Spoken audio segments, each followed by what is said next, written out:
Hi, everyone, and welcome to the London Community Week podcast, the official podcast of London Community Week, a global event all about building meaningful long term communities. I'm your host, Kate Bova, and if you're from a startup, a nonprofit, or a global SaaS company, you are in the right place if you are passionate about community led growth, about connection, and real impact.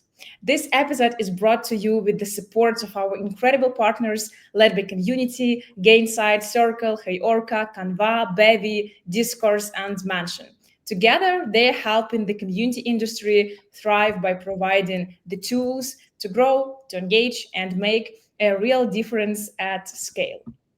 Today, I'm so happy to introduce our guest, Ewa Magiera.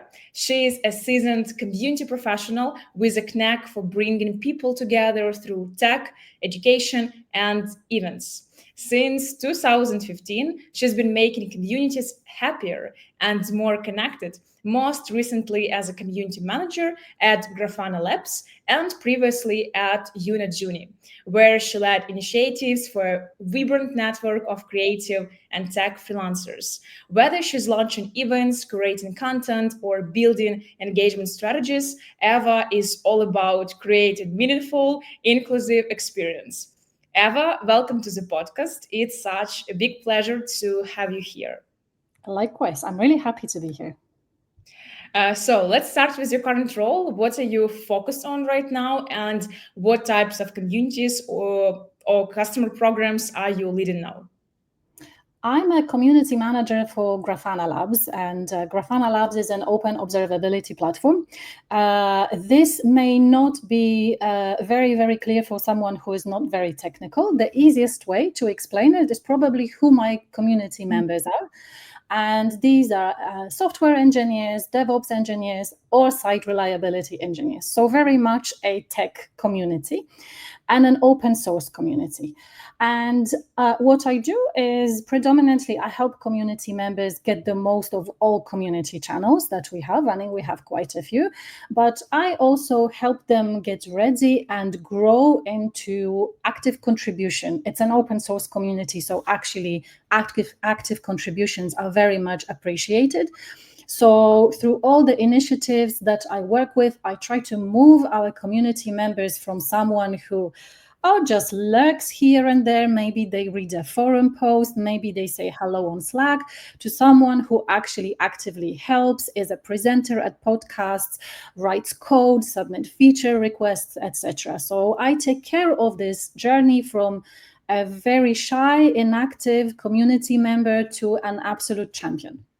Wow, that sounds so exciting, Eva. How actually did community building find you? Was it on purpose or more of a happy accident?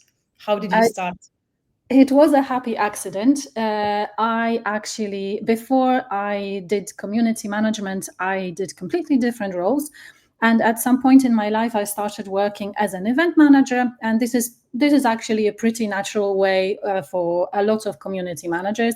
They are either training managers or event managers before. This was my case. I was both. And I happened to be working for a company which has been dissolved since then, but their focus was very much in community. So they provided training and conferences for the tech sector, but the way they did it was by engaging a lot of local tech communities. So I kind of flew into this role from just organizing events, making sure that everyone has their pizza and a chair to sit on, to actually engaging with tech communities, asking them what they need from, how they need to make what they need to make their communities better. And this was my first community manager role. And since then, I never looked back. Most of my roles since then were community manager roles. And it's probably going to stay this way.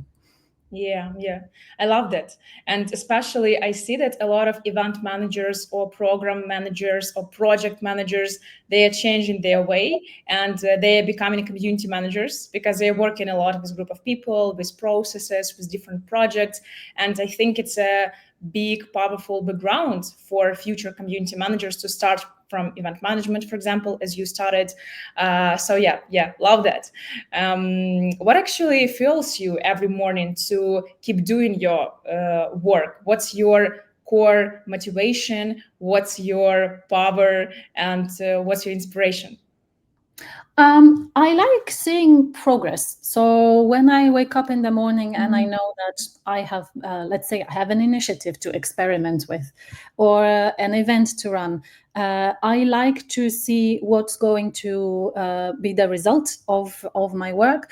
And the interesting bit of being a community manager, that very often it is quite unpredictable. So you actually don't know when it's going to, where it's going to take you.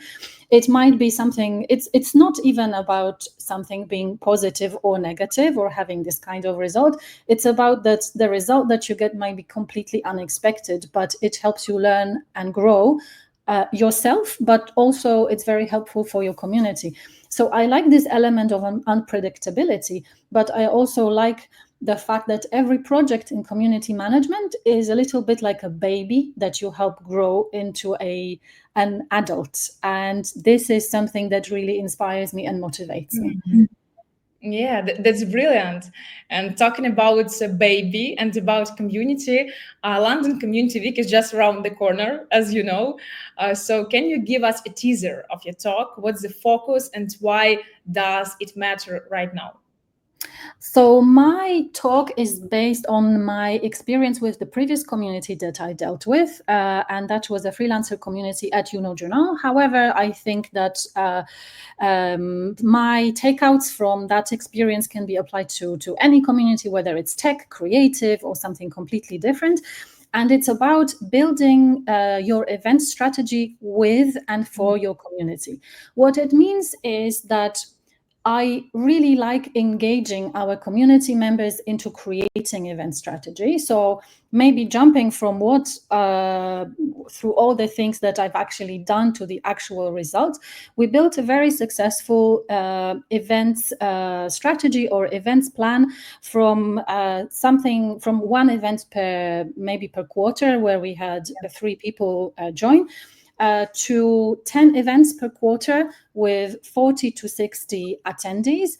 But this is not the main success. The main success is that 80% of our speakers were actually from the community. So it's not just throwing a random marketing event at people and hoping that they will stay till the end. It's actually engaging people in what they love the most and what they're most interested, because who's going to tell you better and at what they're interested and what they want to hear if not someone who is actually in this community? Sure. And I really feel that this project of building this very much community orientated events is probably one of my biggest successes as a community manager. And in this talk, I want to share some tips with others who might be just starting with their event strategy, or they don't exactly know how to approach or how to get ideas from their community. It's not always easy. So I hope that my tips are going to help other members. Yeah, I see. I think my common phrase here on the podcast, so relevant topic, so magic topic, because it's really relevant, because I don't know any community managers who doesn't do different events, and it's really relevant for a lot of community managers. And I just want to ask you if listeners walked away with the one takeaway from your session, what would you want it to be? I think I would like it to be think out of the box. It's not only about events, but don't follow the path that you already know, which is run an event, invite the speaker, close the event, run a feedback form, forget about it. I actually really like to branch out from this by adding some unexpected elements. So I would love my takeout to be all those unexpected elements that you haven't thought about. For example, what kind of questions should you ask your attendees rather than just how did you like the last event, in order to know what your next event should be about? Okay, how it's, I think it's more than your topic, but just interesting to share and to know better from you, how is better to measure the impact from the event and the impact from event strategy to business or to community? It will very much depend on what kind of business you are actually in. Juno, so for my previous community, because the platform itself is actually free for freelancers to use, it was never about selling anything. It was actually about making sure that the community feels empowered to, first of all, use the platform, also know how to represent themselves as a brand. So I was actually really lucky that my metrics were more about general, let's say, feeling of empowerment, rather than, for example, generating sales leads. But in a very indirect way, it also contributed to user retention, because this was not the only service available for freelancers in the world. Actually, there are tons of freelancer platforms, but I learned from our community members that they actually like coming back to ours because we do organize events. So if you really want to think in terms of metrics for the business, definitely user retention was where we saw the most impact.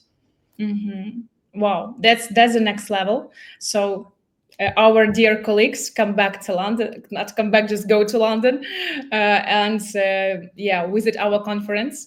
Thank you, Eva, for sharing. Let's get real a bit about failures. What's one misstep in your career as a community manager that taught you a lesson you still carry with you, and that taught you something special?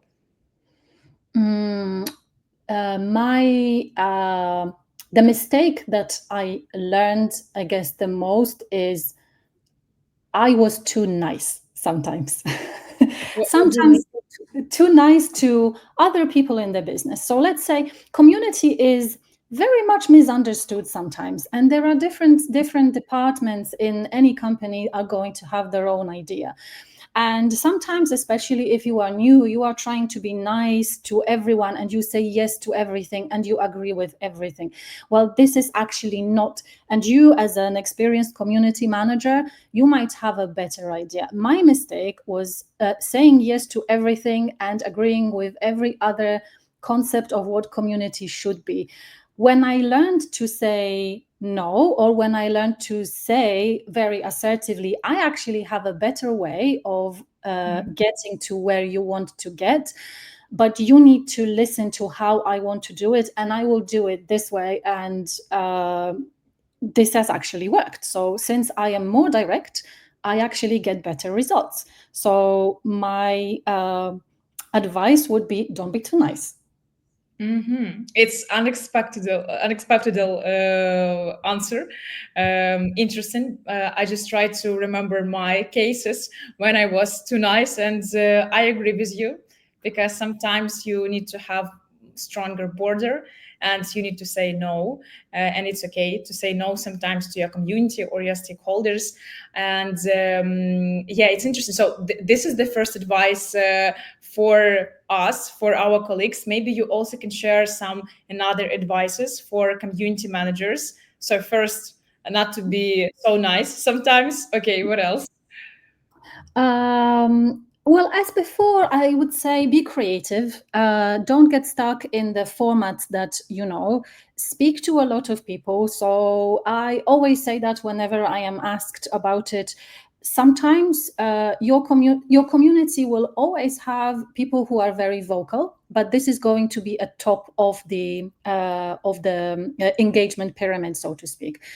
And I noticed that we as humans, we tend to listen a lot to people who are on this top simply because they talk a lot. But you usually have a whole community of people who might be a bit quieter, but actually they have very valid points. Don't assume that if they don't speak, they have nothing to say. Sometimes you just need to ask, or you need to proactively ask, and you need to know what to ask in order to get the right feedback. And this will also empower them to be more active later. Sometimes it might be just about shyness. So actually, you as a community manager need to be very proactive and learn to go into places where normally you would maybe ignore. And this is how you actually start building a meaningful community, by making sure that no stone is unturned and you have asked absolutely everyone. Yeah, so good. I 100% agree. Thank you for sharing about advices and about this mistake, but this is so important mistake. What about wins? What's a recent community win or community positive moment that still makes you smile when you think about that? I think so. From my most recent experience at Grafana Labs, I really wanted to introduce this human element to the community. It's a large community. It's 30,000 people using all sorts of channels, YouTube, forum, Slack, etc. And I really wanted to everyone to know that at Grafana Labs there is a large number of employees who actually really care about the community. So it's not just us developing a product and just throwing it at people and hoping to see what happens. It's actually really caring about what users or what community members want. So I'm not going to say too much. It's also going to be a little bit part of my talk, but I used certain smart ways, such as messaging different members of the community by different channels, saying, "Hi, I'm your new community manager. Tell me anything you want." And actually, the anything you want was so surprising, but also brought so many different ideas in how we can engage different units of the business: sales, education, developer advocacy, events. It's amazing by how much you can achieve or learn just by asking people. And I feel I've been at Grafana for a relatively short time, just 3 months, but I can already see how many ideas around further community initiatives come just because you start talking. So I would say, of my most recent achievements, this is probably the one that I'm currently very proud of. Wow, perfectly said. Perfectly said. So thank you for sharing. Do you have some favorite tools, some favorite frameworks or rituals that you can't live without in your work? I can't live without automated messages. So anyone who's familiar with any kind of community platform which allows you to actually message your attendees at scale knows how useful it is. And it can be, there are many creative ways how you can use it. You can, for example, message people at a certain location to tell them that you're running a community event in this city, country, etc. You can just ask people who have maybe not been very active, and usually you will have the number of people who are inactive in the community is going to be much larger than the active ones, simply because this is how it works. You can use this kind of messaging automations to reach out to them and ask what are they missing, that they are not coming back to use your service or engage in a community, etc. So there are so many creative ways of using these automations. It might seem like, actually, yeah, it's another way of just messaging a million people, but and you're never going to get a response from a million people. But even if you get it from 50 people, this again will drive and inspire you with some really nice creative ideas. So I would say definitely use the tools at hand that you have if you use community platforms, and use them wisely, and you are going to get really, really unexpected results. Okay. Dear colleagues, pin that to our wall. Thank you, Eva. And actually, I have the last one question, one of my favorite ones. If you could sum up your vision for the future of communities in 3 words, what would they be? Fun, because community needs to be fun. It cannot be just work, work, work. Even if it's a product that people come to because they need to use it for work, they need a little bit of like breath of fresh air. So give them fun, learning, because this is what develops us, I guess. Mhm. And well, I would say maybe a human aspect of communities. It's not a one word, it's just a phrase. But don't forget that, no matter how much AI and technology and automations and amazing event apps we will use, it's still about human contact. The reason why community and a user base are different is simply because there is this human element in it. So I think that even in 20 years from now, it's the humanity or human touch, human contact that's going to make communities vibrant. Mhm. Eva, thank you very much. Thank you very much for your thoughts, for your energy, for your eyes that shining so bright, and thank you for your for doing this big impact to community world, community sphere. So I'm looking forward to your topic, to our London meeting, and guys, just come to London, see Eva, and yeah, thank you very much, Eva. Thank you so much, Kate. It has been a pleasure. Yeah, thank you, and have a wonderful day. You too.